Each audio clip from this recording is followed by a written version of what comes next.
Hi, I'm Kim McAllister, and I know you've come here for breaking the news, but Des has given me just a couple of seconds to tell you about my podcast, Clever About Cash.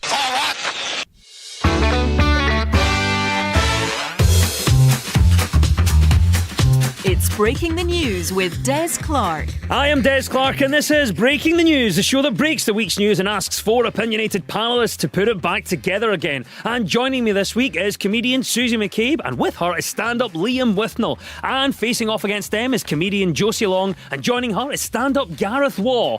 In the news this week, next year's higher and advanced higher exams are to be cancelled in Scottish schools. Education Secretary John Swinney says students' futures will still be in their own hands, as grades will be determined by a game of rock, paper, scissors. Mount Everest has grown by roughly 86 centimetres. The announcement comes after the Nepalese government decided to measure the exact height of the mountain from top to bottom in what's being described as the worst first day ever for the new work experience guy. And mega churches in the US are reinventing themselves as strip clubs to get around COVID regulations. In practice, they're almost exactly the same, except that instead of the collection plate, you just put your donation in the minister's G-string. Right, you've met the panel. Let's crack on with round one. And this is the Broken News round, where our teams have to guess the two major stories of the week that have been mashed together into one single news headline. So Susie and Liam, can you tell me our first story, please? Boris Johnson will fly to Inverclyde, Falkirk and Angus this afternoon for talks with the First Minister in a last-ditch attempt to find businesses in level 4 areas. More than 2 million people have been subject to the head of the European Commission, Ursula von der Leyen. Since the 20th of November, Nicola Sturgeon said the prevalence of Brussels has fallen significantly. The first story is the bold Boris heading to Brussels. What could go wrong? Susie, right answer, well done. It is the news that Prime Minister Boris Johnson has indeed flown to Brussels to meet with the European Commission President Ursula von der Leyen for Brexit talks. The pair had dinner aimed at breaking the Brexit trade deadlock, but this ended without agreement. And apparently Boris Johnson pulled out all the stops for this meal and tried every trick he knew, including hiring 2 Italian cooks to serenade them while he poked a meatball across the table with his nose. This is a bit like, you know, when you're a teenager, right, and you have a bit of a run-in with your mum, and then you're like, Dad, I need to talk to you about Mum. She's lost it, right? And then your dad's like, leave it to me, I'll sort it out. And you go, great. And then you see your dad coming in for the pub at 9 o'clock on a Friday night, bouncing in with a takeaway meal. And he's like, now listen, I need to talk to you. The Wayne's spoken to me. And you go, no, Dad, not now. No, this is not the time. This is not the way you conduct yourself. And he's like, no, I'm going to sort it out here and now. And you go, this is just going to make the situation worse. That's how I feel about Boris going to Brussels. Do you think that he's doing a better job, Liam, than his predecessors would have done?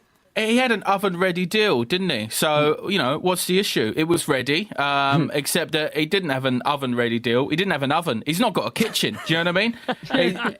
He's got nothing. He's on the fly. But I don't know who we'd send instead. I don't know what we're going to send Keir Starmer so he can manage to abstain from a two-person conversation. Come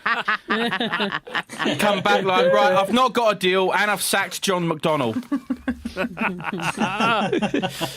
The man, like, he is a mildly better negotiator than Theresa May, only because he's able to display human emotion. But the only human emotion I feel he can display is chaotic drunk uncle ruining your wedding through bullishness.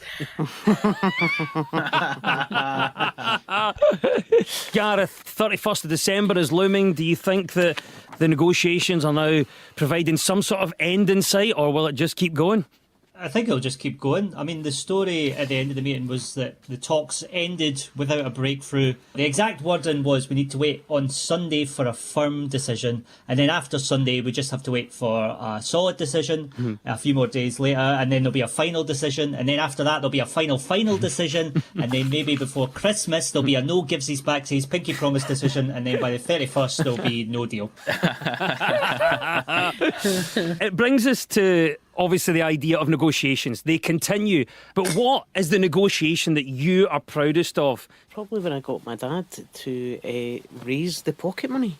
when I was 17 and living out the house. I just had to say, listen, Dad, do you know what? Being gay is expensive. I don't really so much pocket money. I need an allowance to be fabulous. I got my dad to go from 15 quid a week to 22. Oh, Hang on. well done. You're posh. I know, I'm not I'm posh. so sorry to interrupt. He was drunk. You got 22 quid a week.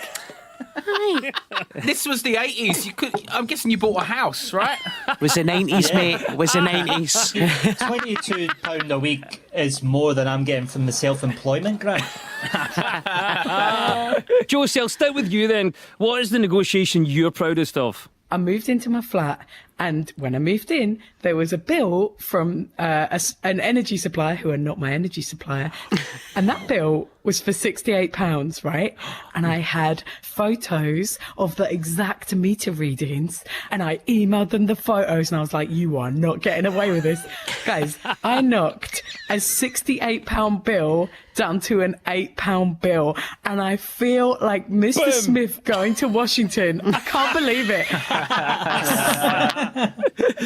The continuing attempts to negotiate a post-Brexit deal is correct. Well done to Susie and Liam. You get 2 points for that. And it's now to you, Josie and Gareth. What was the other story we were after?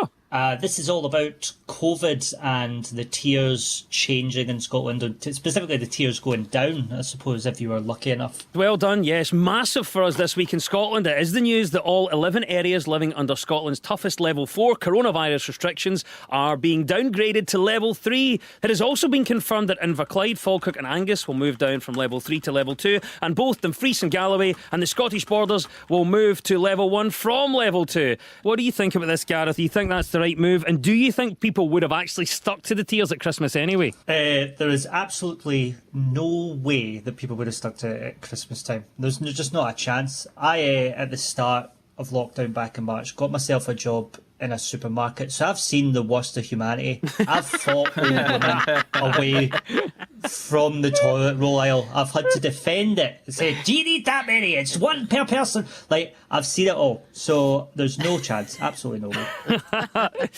Liam, what about you? Do you think that people would have stuck to the tiers at Christmas anyway? Look, Des, everyone I know complains about Christmas with their family and the nightmare of Christmas with in-laws and having to go to a certain place and do it a certain way and how much they hate it. You've got the best ever ready-made excuse to have your perfect personal Christmas. I'm actually trying to make sure my mum doesn't watch Scottish news in case the tier does change and we have to go down there. I'm saying, no, Mum, we're in tier 8 now, so that means no Zoom quizzes either. No, I'll see you in 2 years, and that wedding's cancelled as well.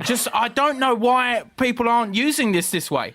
Susie, I don't know if that's something you're going to take on board over Christmas. It's exhausting. It's exhausting. I've been trying to avoid them for months because I was looking after them for a bit. Like the other year, I got them like a box to keep salt and sand in to make sure that they don't slip in the winter and they can put it out, because my dad had a lower left leg amputation, right, just this year. So I'm like, oh, he's going to slip. So I've now hidden that box, thinking this is the easiest way out of it, because if he's in hospital, none of us can visit. What I would like is to impose a tier in my house where only one person is allowed to go to the toilet at once, so that when I say to my daughter, I'm going to the toilet, and she says, can I come with you? I can go, it's illegal. No. It's illegal. Liam, what about you? Listen, just imagine you've got the power to impose one restriction of any kind across the whole of Scotland. What would that be? No more graphs on Facebook about Sweden. Just no more. Oh, hello, overwhelming majority of world scientists. I know you're in broad agreement about this virus, but have you listened to Dave in Kirkcaldy? Because he's been listening to some podcasts and has got some graphs to show you. Well done, Josie and Gareth. You get 2 points for that. It was the mashup of the continuing Brexit negotiations and the changes to tier levels across Scotland. And at the end of that round, the teams are on 2 points apiece. Now, so much of our news is about public opinion, and this week we spoke to Holmes Under the Hammer presenter Martel Maxwell and Scottish showbiz legend Elaine C. Smith. So, Josie and Gareth, what story do you think Martel is on about here? When I think of this, I think of Mo Farah, Usain Bolt, I think of 200 metres, 400 metres, but I don't really think of this. This might look slightly odd, but entertaining. I gave it a go once on a wedding dance floor. I really put my back out. I think it's that at the next Olympics, they're going to introduce breakdancing, and I can't believe that anyone would be cynical about it. Like, I read this Australian squash champion, sort of legend, Michelle Martin, and she was like, the Olympic Games will become a mockery. And I'm like, your opponent is a wall. Like, what do you... It's the right answer, Josie. Well done. It is the news that breaking, a competitive form of breakdancing, has been confirmed as part of the final lineup for the Paris 2024 Olympics. It's going to join surfing, skateboarding and climbing, which will be retained after debuts at the delayed Tokyo Games of 2021. However, some sports will not be part of the 2024 event after missing out. Particularly angry, as we have noted, are advocates of squash, or as some people know it, diluting tennis. Gareth, what about it? Breakdancing in the Olympics. First of all, do you consider it a proper sport? It's more of a sport than some of the stuff that's been at the Olympics in the past. Like, in 1904, there was an event at the Olympics called Plunge for Distance, where you would dive into a pool and then not move your arms or legs and see how far you got. So the argument for that would be that was maybe over 100 years ago, 1904. However, in 1984, they had solo synchronised swimming. And what about this idea, Susie, that the Olympics will have lost their credibility if they have breakdancing in it? Nah, and honestly, breakdancers, I think, would have a bit of chat and a bit of personality. How boring are sports people nowadays? They're just dull, whereas like back in the day, you'd like snooker players full of drink, just smashing the ball round the table, winning the world championship like they were just down the boozer. Do you know what I mean? Whereas you just think to yourself, no, just make yourselves interesting. So I think breakdancers will make them interesting. Liam, what about you? Breakdancing, or a form of it, is going to be in the Olympics in 2024. Do you think it's an actual sport worthy of Olympic status? Well, what are we calling a sport here? The way I see it, does it make me sweat, and do I not want to do it? It's a sport, It's as simple as that. Do you know what I mean? And let me tell you, as I get older, what qualifies as a sport is growing larger and larger. These days, picking up socks is a sport by that qualification. Well done. Breakdancing becoming an Olympic sport is the correct answer. 2 points go to Josie and Gareth. Squash champion Michelle Martin says the Olympic Games have become a mockery, and coincidentally, mockery is down as a trial event for 2028. So, Susie and Liam, what do you think Elaine is talking about here? I like the fact that we don't know. It may be visitations from another planet. Given the year that we've had, that wouldn't be a big surprise to any of us, I don't think. I suppose I'd see if it could fit in the back of my car, because it might be something nice in my garden. It's these mad monoliths that have been discovered around various points of the planet, left there to create some sort of mysterious illusion. It's like it's been a long year and these things appeared, and collectively everyone just went, we don't care. I don't want to know. It's December. Let us get to Christmas, please, okay? It is the news that a community of artists known as the most famous artists have taken credit for the mysterious monolith which appeared in a Utah desert. The monolith and others which sprung up across the globe had sparked countless theories about their origins, with many claiming it was the work of aliens. Now, the word monolith comes from the Greek word mono, meaning one, and lith, meaning publicity stunt by a bunch of needy artists.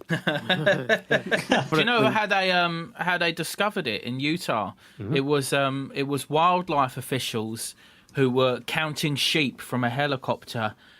That's a hard job, innit? That's tough. You'd need a lot of coffee to get through that, because that is the sleepiest job on the planet.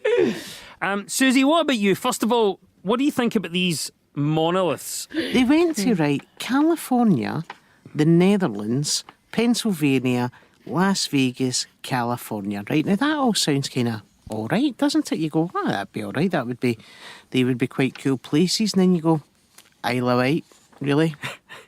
Really, like literally, I would give the Isle of Wight away to Europe during these Brexit negotiations, because who needs it? Nobody.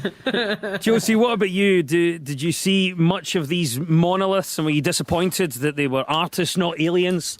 If aliens have done it, great, what a thrill. If humans have done it, it's basically just planking, isn't it? Just like worldwide planking. There is other alien news this week. An Israeli space official has claimed that aliens are real and secretly in contact with America and Israel, but are keeping their existence quiet because humanity isn't ready. The former head of Israel's space security program described a so-called Galactic Federation, which supposedly runs an underground Mars base in a secret pact with Washington. This is what happened to this guy. He had a meeting with a publisher. They said, we'd love you to write a book. It got to a week before the deadline. He'd done nothing, and he just decided to go for it and wing it, right? Oh, yeah, I've seen aliens, but you can't see them yet. That is the biggest I have a boyfriend, but he goes to a different school energy I have ever heard in my life. Do I believe there's a galactic federation? Des, there's only 3 things I believe in. I believe in a thing called love, I believe in miracles, and I believe in Father Christmas.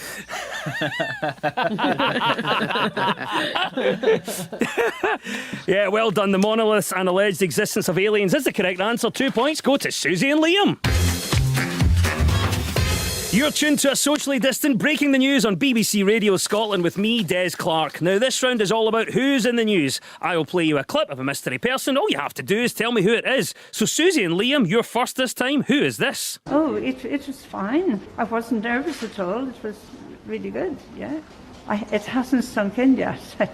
It's just really, I don't know what to say. It's just overwhelming, I suppose, really. That is Margaret Keenan, wasn't it? The first person in the UK to get the big COVID jag. It is indeed Margaret Keenan, the first person to be given the COVID jab as part of the mass vaccination programme being rolled out across the UK. Mrs. Keenan, who turns 91 next week, said it was the best early birthday present she could have imagined, but only because shops were sold out of the PlayStation 5.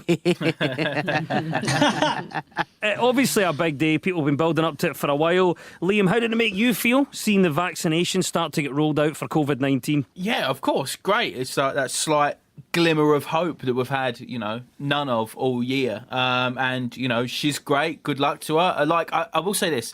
I do have my fingers just a wee itty bit crossed for some purely positive, fun, X-Men style vaccine side effects. You know what I mean? If there could, and I don't mean anything bad. I don't want to be uncomfortable, but and not even necessarily superhero stuff. Wouldn't it be great if we woke up tomorrow and she suddenly had a French accent or something? Just would you still take the vaccine if you knew it was going to give you a French voice?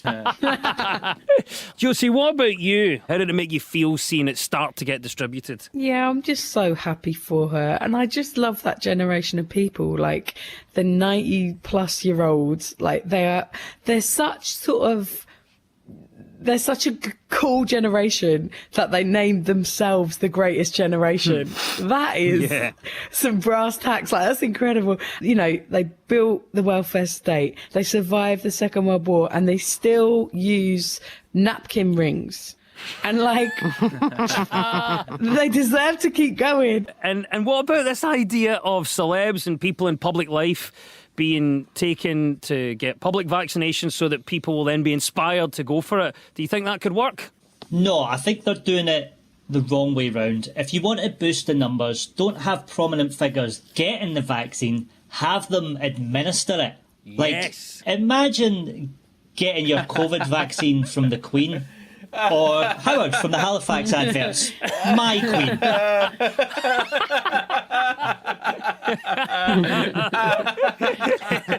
I can't believe that they never gave it to Captain Tom. Like, if somebody deserved to get that vaccine first, it should have been Captain Tom. Susie, they couldn't catch him. He was running around that garden. He was practicing the breakdancing for the next Olympics. The Queen's expected to take the vaccine quietly, without any fuss, they say. Although, when the scene's dramatised in The Crown, it'll probably be her making a run for it while Paul Burrell chases her with a super soaker. Well done. 2 points go to Susie and Lee, and that was, of course, Margaret Keenan. Right, Josie and Gareth, your turn now. Who is this, and why are they in the news? I think Sean and I, now I'm not quite sure about, but I think Sean and I did the first naked bed scene. That was Helen Worth, also known as Gail Platt. Mm-hmm. It is the right answer. It is Helen Worth who plays Gail in Coronation Street.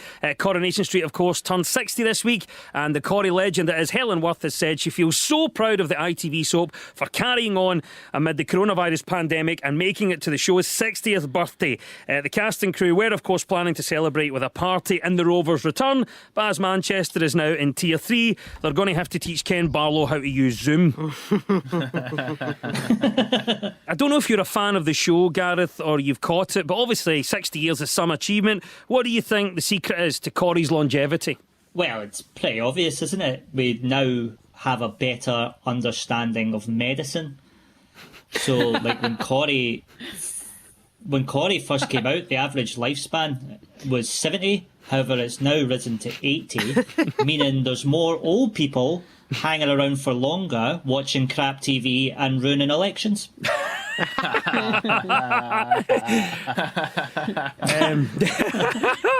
Liam, what about it? Coronation Street, 60 years old. Why do you think it's kept going so long? Look, I've never seen the episode, right? But if anti-vaxxers have taught me anything, it's that just because I don't know a single thing about a subject doesn't mean I can't have a strong opinion on it. So I'm here to say Coronation Street is the most significant piece of art to come out of this country since the works of Charles Dickens. It is the jewel in our television crown. It is endlessly relevant, important cultural commentary. Every day that it plays should be a national holiday. We should sing the national anthem before, after and during. On my gravestone, I want an etching of the Rovers' return. Why do you think Coronation Street has lasted 60 years? Oh, do you know the thing, right? I'm a wee bit amazed it would be on when I was growing up. Like, I don't watch soaps, but do you remember the wee old woman, Phyllis? Phyllis Pierce. Phyllis Pierce, who was always kind of sniffing round old Was it Percy? Percy Sugden. Percy Sugden, he does. I think we know who the super fan is here, son. And I actually remember on a school trip, we were on a school trip to York, and you can't do this anymore, but we'd done a tour of Granada Studios. On the actual on the set, cobbles, the famous cobbles. On the cobbles and the Rovers' return and all that. And this was before the new build houses, when it was just all Mike Baldwin's knicker factory. Because they only worked in the hairdressers, the butchers, the shop, the knicker factory. Like, nobody left that street apart from Kevin Webster to go round the corner to the garage. But I remember kind of from growing up, because when me and you were growing up, Des, there was only 4 channels. There you are. Hey, there were simpler times, weren't they? Back in the day. What about Gail then? Obviously, she's the voice that we're hearing from, one of the longest serving characters. I think it's 46 years that actress has been in the soap. Do you think she's the best character, or is there anyone else from Corrie you think stands out? All I'm saying is you get less for murder, so she must have done something terrible. Absolutely terrible. No.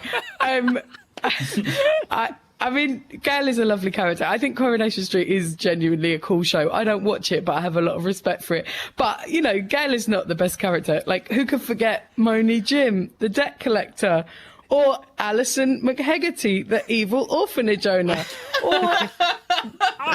Or Jolly Stephen, the funeral director?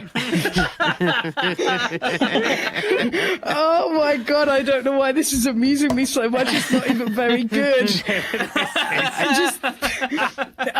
Obviously, we're on the subject of Coronation Street and soaps, which still retain a great popularity and actually have surged during the lockdown, as a lot of telly has. Got a question for you. If you were going to be a character in any soap, what would you be and why? I would genuinely love to be in EastEnders. This is not a joke, because I can't can't imagine a better life than moving back to London and going to Albert Square every day. I'll play any role, okay? I will be Wellard. You want to bring Wellard back? I will play Wellard. He's been played by 3 different dogs in the past. Each dog brought their own thing to the role. It was very much like a Doctor Who kind of James Bond kind of thing. I'd really like to be someone on EastEnders who is a real sad sack. Do you know what I mean? Like, oh, you know my luck, Mary. And that's all I'd do. I'd be like in the pub, and then someone who's a main character would come in and they say, all right, Sue, I haven't seen you for a while. And I'd be like, well, you know my luck, Mary. Perfect. There we go. Yes, Helen Worth is the right answer. 2 points go to Josie and Gareth.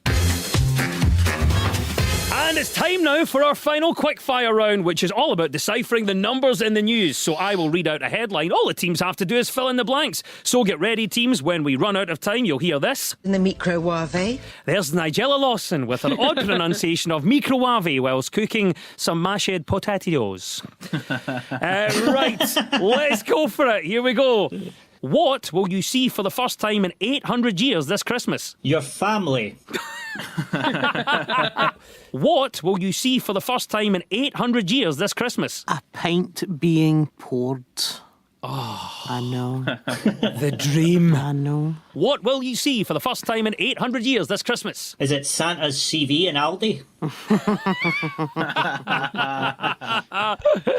What will you see for the first time in 800 years this Christmas? Is it Genghis Khan?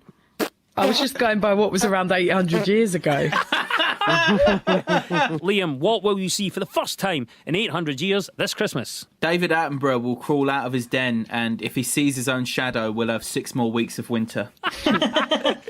Fantastic. I had no idea that the Groundhog Dave was a thing, but there you go. Well done, He's so Liam. quick. He's so quick. In the microwave. Oh, there it is. That is our klaxon. Nigella has lost, and it means at the end of the quiz, our winners this week are Susie McCabe and Liam Withnell. Woo! Woo! Yeah! Woo! And commiserations to Josie Long and Gareth Wall. Hey! And we'll leave you with the breaking the news. Breaking news just in. Hens, turkeys and other captive birds in Britain will have to be kept indoors from the 14th of December to prevent the spread of bird flu. Nicola Sturgeon is expected to make an announcement on Tuesday to decide whether they will go in at gas mark 4 or be moved down to gas mark 3. Chuck Yeager, the first man to break the sound barrier, has sadly died at the age of 97. Yeager performed the feat in a plane named Glamorous Glynis after his first wife, a tradition that he continued throughout his flying career, with his last plane being called that money-grabbing hussy. And a mother of twins, one of which was born with a medical condition requiring a weekly injection, had one tattooed so she could administer the injection to the correct baby. Her mother-in-law was furious, saying, I understand why she had it done, but I'm not happy with the word favourite being on his forehead. The news is broken. I've been Des Clark. Goodbye!